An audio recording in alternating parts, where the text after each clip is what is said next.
Hi friends, welcome back to Gyanpith. আমি পঢ়ি আছিলোঁ মহাত্মা গান্ধী আৰু ভাৰতৰ স্বাধীনতা আন্দোলন চেপ্টাৰটো। এইটো টপিকবোৰ বহুত লং হয়, তোমালোকক মই বেলেগ ভিডিঅ' কৰি বহুত ছেপাৰেট কৰি গোটেইখিনি পুৰা লাইন বাই লাইন টপিকটো বুজাই দিব চেষ্টা কৰিছোঁ। চ' আজি আমাৰ হৈছে টপিক যিটো আমি বহুত আগৰে পৰা কৈ আছোঁ। এইটো টপিকলৈ মানে আগবাঢ়িবই পৰা নাই বিকজ মাজতে বহুত সৰু সুৰা টপিক আছে যিবোৰ একদম ইম্পৰ্টেণ্ট হয়। সেইবোৰৰে কাৰণ সেইবোৰেই হৈছে তোমাৰ ভাৰতীয় আন্দোলনৰ কাৰণ। গতিকে তোমালোকে যদি সেইবোৰ বুজি পোৱা ন, ভাৰতীয় আন্দোলনৰ যেতিয়া প্ৰশ্ন আহিব লিখিবলৈ কাৰণকেইটা কি বহুত ধুনীয়াকৈ লিখিব পাৰিবা। আৰু আজি আমি কৰিম ভাৰতীয় আন্দোলন, যিটো হৈছিলে আগষ্ট মাহত 1942 চনৰ। চ' এতিয়ালৈ কি শিকিলা তোমালোকে এইখিনিয়ে মানে এতিয়ালৈকে যিমান বস্তু শিকিলা, যিমানখিনি টপিক শিকিলা, এটা 5টা টপিক যে শিকিলা, কি 5টা টপিক? প্ৰথমে কংগ্ৰেছ মন্ত্ৰীসভা গঠন হ'ল। তাৰ পাছত কংগ্ৰেছ মন্ত্ৰীসভাই পদত্যাগ কৰিলে। তাৰ পাছত পাকিস্তানৰ দাবী মানে পাকিস্তান গঠন হ'ল। তাৰ পাছত আকৌ ব্যক্তিগত সত্যাগ্ৰহৰ কাৰ্যসূচী আহিল আৰু তাৰ পাছত আহিল ক্ৰিপছ মিছন। চ' তোমালোকক এতিয়া মই গোটেইখিনি চামাৰি বা সাৰাংশ কৰি কৈ দিওঁ, নাইবা তোমালোকেও চকু মুজি ধুনীয়াকৈ সেইখিনি বস্তু শুনি যাবা আৰু মন কৰি যাবা। যদি আগৰ ভিডিঅ' কেইটা পঢ়িছা তেতিয়াহে কিন্তু এইটো বুজি পাবা হা, কাৰণ আগৰ ভিডিঅ' কেইটা নপঢ়িলে ডিটেইলছত এই কাৰণ কেইটা বুজাত তোমালোকৰ কষ্ট হ'ব। চ' প্ৰথমে কি হৈছিলে, দ্বিতীয় বিশ্বযুদ্ধৰ আৰম্ভণি হ'ল। কিমান চনত? 1939 চনত। আৰু এই দ্বিতীয় বিশ্বযুদ্ধত কি হ'ল, গান্ধী আৰু নেহেৰু দুয়োজনেই এই হিটলাৰ আৰু নাৎসি বাহিনীৰ বিৰোধিতা কৰিছিলে। মানে গান্ধী আৰু নেহেৰু মুঠতে আমাৰ ভাৰতৰ যি দুজন মেইন নেতা, তেওঁলোকে এই দ্বিতীয় বিশ্বযুদ্ধৰ বিৰোধিতা কৰিছিলে। আৰু তাৰ পাছত কি হ'ল, যেতিয়া কংগ্ৰেছে মন্ত্ৰীসভা গঠন কৰিছিল, কিন্তু দ্বিতীয় বিশ্বযুদ্ধত যেতিয়া ভাৰতক জাপানৰ বিৰুদ্ধে যুদ্ধ কৰিবলৈ ব্ৰিটিছে মনে নামটো দি থৈ দিছিলে, মনে ঘোষণা কৰি থৈ দিছিলে, কিন্তু ভাৰতক জনোৱাই নাছিলে, তেতিয়া ব্ৰিটিছে গম পায় এই কংগ্ৰেছ মন্ত্ৰীসভা পদত্যাগ কৰিছিলে। কিমান চনত? 1939 চনত। আৰু তাৰ পাছত আহিল মুছলিম লীগ, যিসকলে এই ঘটনাটোত কংগ্ৰেছে মন্ত্ৰীসভা ত্যাগ কৰাৰ ঘটনাটোত ভাল পাই পিনে পাকিস্তান গঠন কৰাৰ প্ৰস্তাৱ দিছিল আৰু ব্ৰিটিছে তেওঁলোকক ভাল লগাবলৈ তেল মাৰি পাকিস্তান গঠন কৰি দিছিলে। কিন্তু পিছত যেতিয়া গম পালে মুছলিম লীগে ব্ৰিটিছসকলক ভাল বুলি ভাবি আছিল, কিন্তু যেতিয়া গম পালে যে পাকিস্তানখনহে গঠন কৰি দিছে, কিন্তু শাসন কৰিব দিছে জানো? শাসনটো কৰিব দিয়া নাই মুছলমানসকলক, বা বেলেগকৈ প্ৰশাসন ব্যৱস্থা দিয়া হোৱা নাই। তেতিয়া মুছলমানসকলে মুছলিম লীগে আৰু কংগ্ৰেছে বা সকলোৱে তোমাৰ এই যে ভাৰতৰ ব্ৰিটিছসকলৰ যিখিনি তোমাৰ নীতি, ব্ৰিটিছসকলৰ যি প্ৰস্তাৱ, সেই প্ৰস্তাৱসমূহ প্ৰত্যাখ্যান কৰিছিল। এতিয়া কি প্ৰস্তাৱ দিছিলে? এই যে জাপানৰ বিৰুদ্ধে যুদ্ধ কৰিবলৈ ভাৰতৰ নামটো দিছিলে, সেই নামটোতো কংগ্ৰেছেতো প্ৰত্যাখ্যান কৰিছিলে, এইপিনে মুছলিম লীগেও প্ৰত্যাখ্যান কৰিছিলে। তাৰ পাছত গান্ধীজীয়ে আৰু ভাৰতৰ লোকসকলে কি আৰম্ভ কৰিছিলে? ব্যক্তিগত সত্যাগ্ৰহৰ কাৰ্যসূচী। তাক আমি কি বুলি কওঁ? দিল্লীলৈ চলো বা দিল্লী বলক সত্যাগ্ৰহ বুলিও কওঁ। আৰু তাত গ্ৰেপ্তাৰ বৰণ কৰা প্ৰথমজন সত্যাগ্ৰহী আছিলে আচাৰ্য বিনোৱা ভাবে। এইখিনি তোমাক মই এটা চামাৰি কৈ আছো, অ'কে।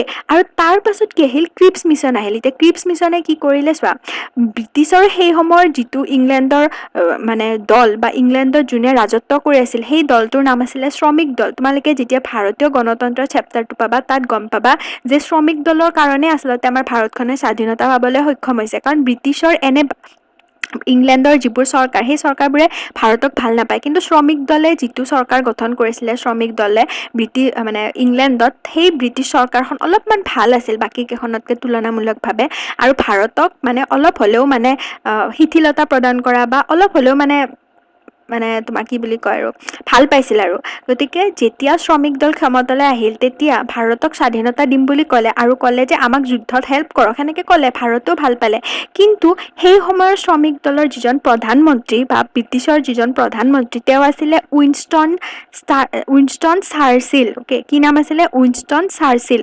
আৰু তেওঁ বহুত বেয়া আছিল, তেওঁ বহুত ৰক্ষণশীল আছিল, একদম বিচৰা নাছিল যে ভাৰতক স্বাধীনতা প্ৰদান কৰাটো। আৰু তাৰ পাছতে আহিব আমাৰ এই ভাৰতীয় আন্দোলনৰ কাৰ্যসূচী।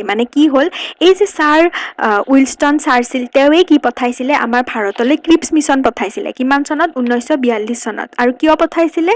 যে ভাৰতক যুদ্ধত অংশগ্ৰহণ কৰাৰ কাৰণে কনভিন্স কৰিবৰ কাৰণে বা হেঁচা দিয়াৰ কাৰণে ভাৰতলৈ পঠাইছিল। এতিয়ালৈকে গোটেইখিনি ষ্টৰি বুজি পাইছা? কি হৈ আছে প্ৰথমৰ পৰা? কংগ্ৰেছে কিয় পদত্যাগ কৰিলে? মুছলিম লীগে কিয় পদত্যাগ কৰিলে? ক্ৰিপছ মিছন কিয় আহিল? গোটেইখিনি বুজি পাইছা? পাইছে সেইখিনিয়ে হৈছে ভাৰত ত্যাগ আন্দোলনৰ কাৰণ।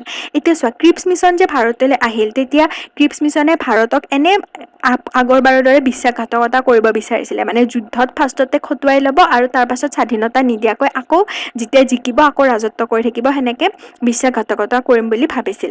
কিন্তু তেতিয়া ভাৰতীয়সকলে ইয়াৰ বিষয়ে মানে স্বাধীনতা দিয়াৰ বিষয়ে একো উল্লেখ নথকাৰ কাৰণে এই ক্ৰিপছ মিছনক কি কৰিলে, এটা দেৱলীয়া বেংকৰ এখন দিন উকলা চেক বুলি তিৰ্যকভাৱে কৈ পিনে বা ঠাট্টা কৰি পিনে কি কৰিলে, তোমাৰ প্ৰত্যাখ্যান কৰিলে। বুজি পালা? চ' এইখিনিয়ে আছিলে তোমাৰ। আৰু তাৰ পাছত এইকেইটাই হৈছে ভাৰত ত্যাগ আন্দোলনৰ কাৰণ। কিন্তু আৰু কিছুমান কাৰণ আছে, যেনেকুৱা জাপানৰ ভাৰত আক্ৰমণৰ ভাবুকি। এতিয়া চোৱা, মই তোমালোকক কৈছোৱে আগৰবাৰ যে ভাৰতে যদিও মানে ব্যক্তিগত সত্যাগ্ৰহ কৰিছিল বা তোমাৰ দ্বিতীয় বিশ্বযুদ্ধত জাপানৰ বিৰুদ্ধে অংশগ্ৰহণ নকৰোঁ বুলি কৈছিল, কিন্তু ব্ৰিটিছে জানাই ভাৰতক হেঁচা প্ৰয়োগ কৰি কৰি জাপানৰ বিৰুদ্ধে যুদ্ধত খটুৱালে বা যুদ্ধত তোমাৰ মানে পাৰ্ট এটা মানে যুদ্ধত অংশগ্ৰহণ কৰিবলৈ পুৰা কনভিন্স কৰি ল'লে। কিন্তু কনভিন্স কৰা মানে কি, সিহঁতে একো বলপূৰ্বকভাৱে কনভিন্স কৰিছে, মানে বল প্ৰয়োগ কৰি ভাৰতক খটুৱালে। কিন্তু জাপান কি হৈ গ'ল, জিকি গ'ল।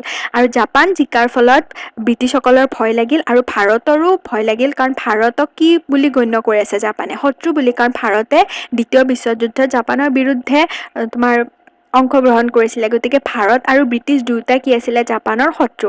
ব্ৰিটিছটো এখন স্বাধীন ৰাষ্ট্ৰ, কিন্তু ভাৰতটো স্বাধীন হোৱা নাছিল। সেইকাৰণে জাপানৰ ভাৰত আক্ৰমণৰ ভাবুকি এটা আমাৰ ভাৰতীয়সকলৰ মূৰত আছিল। তদুপৰি পূৰ্ববংগত সন্ত্ৰাস হৈ আছিল আৰু ব্ৰিটিছে দেশখনক ৰক্ষা কৰিব নোৱাৰিব বুলি ভাৰতীয়সকলৰ মনত ঠাই লোৱা নিৰাপত্তাহীনতাৰ ভাৱৰ কাৰণেও ভাৰত ত্যাগ আন্দোলন গান্ধীজী আৰু কংগ্ৰেছ বা আমাৰ ভাৰতীয়সকলে আৰম্ভ কৰিছিল 1942 চনৰ আগষ্ট মাহত। বুজি পাইছেনে কথাবিলাক, কাৰণবোৰ? যে চোৱা, ব্ৰিটিছে আমাক শাসনহে কৰিব আহিছে। ব্ৰিটিছে যদিও আমাক শাসন কৰি আছে, ব্ৰিটিছে আমাৰ যেনেকে আমাৰ চৰকাৰখন, এতিয়া বৰ্তমান আমাৰ চৰকাৰখনে কি কৰি আছে, আমাৰ ভাৰতৰ প্ৰজাসকলক কি কৰি আছে, এটা নিৰাপত্তা ভাৱ দি আছে, বা এটা মানে বেলেগ ৰাষ্ট্ৰ আহিলে আমাৰ চৰকাৰখনে সিহঁতৰ লগত ফাৰ্ষ্টতে ডিল কৰিব, সেনেকুৱা এটা চিটুৱেশ্যন ধুনীয়াকে কৰি থৈছে। মানে নিৰাপত্তা ভাৱ আছে, কাৰণ চৰকাৰখন কাৰ, আমাৰ মানুহৰ, আমাৰ। কিন্তু ব্ৰিটিছসকলে যেতিয়া আমাক ৰাজত্ব কৰি আছিল, চৰকাৰখন কাৰ, ব্ৰিটিছসকলে আমাক শাসনহে কৰি আছিল। কিন্তু যদি আমাৰ লগত যুদ্ধ লাগে কোনোবাই, বা আমাক যদি মানে ভাৰতীয়সকলক যদি কিবা কৰে, তেতিয়া ব্ৰিটিছে জানো আমাক সহায় কৰিব? নকৰে, ব্ৰিটিছেতো পলাই যাব। গতিকে জাপানে যদি আমাক আক্ৰমণ কৰি দিয়ে, ব্ৰিটিছে জানো ভাৰতক সহায় কৰিব? নকৰে। আৰু সেইকাৰণে ভাৰতীয়সকলৰ মনত এটা নিৰাপত্তাহীনতাৰ ভাৱ জাগি উঠিছিল। আৰু এই কাৰণসমূহে আছিল ভাৰত ত্যাগ আন্দোলনৰ কাৰণ। কি? প্ৰথমৰ এই কংগ্ৰেছ মন্ত্ৰীসভা গঠনৰ পৰা আৰম্ভ কৰি, ক্ৰিপছ মিছনৰ পৰা আৰম্ভ কৰি, এই জাপানৰ জিকাৰলৈকে, জাপান জয়যুক্ত হোৱাৰলৈকে, গোটেইখিনি কাৰণ তোমালোকে ভাৰত ত্যাগ আন্দোলনৰ কাৰণত লিখিব লাগিব। দেন তোমাৰ সেইকাৰণে ক্ৰিপছ মিছন যেতিয়া আহিল আৰু ভাৰতে যেতিয়া এনেকুৱা এইবোৰ তোমাৰ নিৰাপত্তাহীনতাৰ ভাৱ যেতিয়া গঢ় লৈ উঠিল, জাপানে আমাক আক্ৰমণ কৰিব বুলি, তেতিয়া তোমাৰ 1942 চনৰ আগষ্ট মাহত নিখিল ভাৰত, মানে সেই সময়ত নিখিল ভাৰত মানে কংগ্ৰেছকে কৈছে যে নিখিল ভাৰত কংগ্ৰেছ কমিটিয়ে ভাৰত ত্যাগ আন্দোলন আৰম্ভ কৰিছিল। আৰু চোৱা, আগষ্ট বিপ্লৱ বুলি কিয় কওঁ আমি ভাৰত ত্যাগ আন্দোলনক, কাৰণ 1942 চনৰ আগষ্ট মাহত ই আৰম্ভ হৈছিলে, আৰু সেইকাৰণে আমি ইয়াক আগষ্ট বিপ্লৱ নামেৰেও জানো। আৰু 1942 চনৰ 8 আগষ্ট তাৰিখে বোম্বাইত নিখিল ভাৰত কংগ্ৰেছ কমিটিয়ে তাৎক্ষণিকভাৱে এই ব্ৰিটিছ শাসনৰ অৱসান বিচাৰি এই প্ৰস্তাৱ গৃহীত কৰিছিল, মানে ভাৰত ত্যাগ আন্দোলন আৰম্ভ কৰিছিল। বুজি পাইছা এইখিনি? গান্ধীজীয়ে ভাৰত ত্যাগ আন্দোলনত কি কৰিছিলে, বোম্বাইৰ গোৱালিয়া টেংকত, তোমালোকে পেজ নাম্বাৰ 34ত চোৱা, এখন ধুনীয়া পিকচাৰ আছে। তেওঁ জনসাধাৰণক লৈ বা জনসাধাৰণৰ প্ৰতি ইমান ধুনীয়া এটা ভাষণ দিছিল, এটা উদ্দাত্ত ভাষণ দিছিল, যে আমি বহুত যুদ্ধ কৰিলোঁ, এতিয়ালৈকে বহুত আমি হাৰি গ'লোঁ, মানে হাৰি আমি এতিয়া আচলতে আমি এইখিনি সময়ত এইটো পইণ্টত আছোঁ যে যদি আমি এইবাৰ যুদ্ধ নকৰোঁ, আমি ব্ৰিটিছৰ তলতীয়া হৈ থাকিব লাগিব গোটেই জীৱন। আৰু যদি আমি যুদ্ধ নকৰোঁ, তদুপৰি জাপানে আমাক কি কৰিব, আমাক ধ্বংস কৰি দিব। জাপানে এনেও আমাৰ শত্ৰু হৈ আছে, আমি সিহঁতৰ বিৰুদ্ধে যুদ্ধ কৰিছিলোঁ, গতিকে জাপানে আমাক নাশ কৰি দিব, কাৰণ জাপান জয়যুক্ত হৈছে। বুজি পাইছা কথাবোৰ? চ' এনেকে গান্ধীজীয়ে কৈছিলে যে কৰিম কিম্বা মৰিম, আমি এইবাৰ হয়তো কৰিবই লাগিব, ভালদৰে সম্পূৰ্ণ 100% আমাৰ দিব লাগিব, সকলোৱে যুদ্ধ কৰিব লাগিব, এইবাৰ ভাৰতক স্বাধীন কৰিবই লাগিব, নাইবা আমি মৰিম। কৰিম কিম্বা মৰিম। আৰু মুম্বাইৰ গোৱালিয়া টেংকত তেওঁ এই ভাষণটো দিছিল আৰু সেইকাৰণে সেই টেংকটোক বৰ্তমান এতিয়া আগষ্ট ক্ৰান্তি ময়দান নামেৰে জনা যায়। কাৰণ আগষ্ট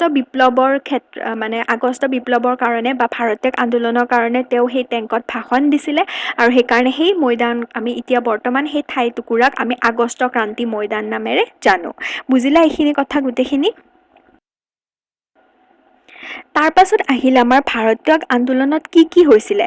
চোৱা, ভাৰত্যাগ আন্দোলন এনেকুৱা আন্দোলন, লাষ্ট আন্দোলন বুলি ক'ব পাৰা আমাৰ ভাৰতৰ মানে ব্ৰিটিছৰ অৱসান বিচাৰি ভাৰতে কৰা ব্ৰিটিছৰ বিৰুদ্ধে লাষ্টটো মানে একদম আটাইতকৈ বেছি ডাঙৰ এটা আন্দোলন। আৰু এই ক্ষেত্ৰত স্বাধীনতা দৰদামৰ বিষয় হৈ থকা নাছিল। মানে এই আন্দোলনখনত এনেকুৱা কোনো চুক্তি বা এনেকুৱা কোনো প্ৰস্তাৱৰ দ্বাৰা ভাৰতে ভবা নাছিলে যে আমি ব্ৰিটিছসকলৰ লগত কিবা চুক্তি কৰি স্বাধীনতা ল'ম বা কিবা প্ৰস্তাৱ কৰি স্বাধীনতা ল'ম, সেনেকুৱা একোৱেই ভবা নাছিল। কাৰণ এতিয়ালৈকে যিমান চুক্তি কৰিলে চব ব্ৰিটিছে বিশ্বাসঘাতকতা কৰিছে ভাৰতক। এতিয়ালৈকে যিমান প্ৰস্তাৱ দিছে সকলো মানে সফল হোৱা নাছিলে, বিফল হৈছিলে। আৰু সেইকাৰণে স্বাধীনতাটো দৰদামৰ বিষয় হৈ থকা নাছিলে ভাৰতীয়সকলৰ কাৰণে। ভাৰতীয়সকলে ভাবিছিলে যে আমি ল'ম স্বাধীনতা আৰু সম্পূৰ্ণভাৱে স্বাধীনতা ল'ম, ব্ৰিটিছৰ তলতীয়া হৈ নাথাকো, কৰিম কিম্বা মৰিম, কৰিম নাইবা আমি মৰিম। আৰু ক্ষমতাৰ হস্তান্তৰহে বিচাৰিছিলে। হস্তান্তৰ মানে এটা হাতৰ পৰা আন এটালৈ দিয়া, মানে ব্ৰিটিছে ভাৰতৰ পৰা চিৰদিনৰ কাৰণে বিদায় লোৱাটো ভাৰত্যাগ আন্দোলনৰ মুখ্য উদ্দেশ্য আছিল। এতিয়া তোমালোকৰ আহিব, এইখিনি মই শ্লাইডত ইনক্লুড কৰা নাই, যে ভাৰত্যাগ আন্দোলনত ব্ৰিটিছে নিষিদ্ধ কৰিবলৈ কি কি কৰিছিলে। চোৱা, ভাৰত্যাগ ব্ৰিটিছ চৰকাৰে তাৎপৰ্যপূৰ্ণভাৱে কংগ্ৰেছক নিষিদ্ধ কৰাৰ লগতে গান্ধী আৰু বহুতো কংগ্ৰেছ নেতাক প্ৰথমেতো গ্ৰেপ্তাৰ কৰিছিল। কাৰণ ব্ৰিটিছসকলৰ মেইন হেৰিয়ে কি, নিষিদ্ধ কৰাৰ প্ৰথম ষ্টেপটোৱে হৈছে গ্ৰেপ্তাৰ কৰা। গতিকে প্ৰথমে কি কৰিছিলে, গ্ৰেপ্তাৰ কৰিছিলে। তাৰ পাছত দ্বিতীয় বিশ্বযুদ্ধ শেষ নোহোৱালৈকে 3 বছৰ জেলতে কটাব লগা হৈছিলে গান্ধীজীয়ে। অ'কে, চ' দ্বিতীয় বিশ্বযুদ্ধ নোহোৱালৈকে 3 বছৰ গান্ধীজীক জেলতে সোমাই থৈছিলে এই ব্ৰিটিছে। বুজি পাইছা? তাৰ পাছত তথাপিও কিন্তু জনসাধাৰণক বাধা দি ৰাখিবলৈ এই ব্ৰিটিছ চৰকাৰ সক্ষম হোৱা নাছিল। আৰু সমগ্ৰ দেশতে ব্ৰিটিছে এই ঘৰ, দোকান আদি সকলো ধৰা ৰেল ষ্টেচন, আদালত সকলোতে আক্ৰমণ কৰিছিলে। সকলোতে জনসাধাৰণে আক্ৰমণ কৰিছিলে ব্ৰিটিছৰ প্ৰতিষ্ঠানসমূহত। ব্ৰিটিছৰ ৰেল ষ্টেচন, ব্ৰিটিছৰ আদালত, ব্ৰিটিছৰ পুলিচ থানা, সকলোতে জনসাধাৰণে আক্ৰমণ কৰিছিল। আৰু লগতে তোমাৰ যিবোৰ বিদেশী সামগ্ৰীপূৰ্ণ দোকান, ঘৰ, সেইবোৰ জনসাধাৰণে ভাঙি চুৰমাৰ কৰিছিল। গতিকে ব্ৰিটিছে জেলত ভৰাইছিল সকলো মানুহকে, আৰু এইফালে ভাৰতীয়সকলে কি কৰিছিলে, ব্ৰিটিছৰ বিৰুদ্ধে সকলো দোকান, তেওঁলোকৰ যিবোৰ বিদেশী পণ্য, বিদেশী সামগ্ৰী বেচা দোকান, আদালত, পুলিচ ষ্টেচন সকলোতে পুৰা আক্ৰমণ কৰিছিল। আৰু তদুপৰি টেলিফোন লাইন, ৰেল লাইন এইবোৰ ধ্বংস কৰিছিল। আনকি কিছুমান ঠাইত স্বাধীন চৰকাৰো প্ৰতিষ্ঠান কৰা হৈছিল। ব্ৰিটিছে অৰ্ডাৰ দিয়া নাই, তথাপিও স্বাধীন চৰকাৰ প্ৰতিষ্ঠা কৰি লোৱা হৈছিলে। নিজে নিজে তেওঁলোকে স্বাধীন চৰকাৰ প্ৰতিষ্ঠা কৰি লৈছিলে।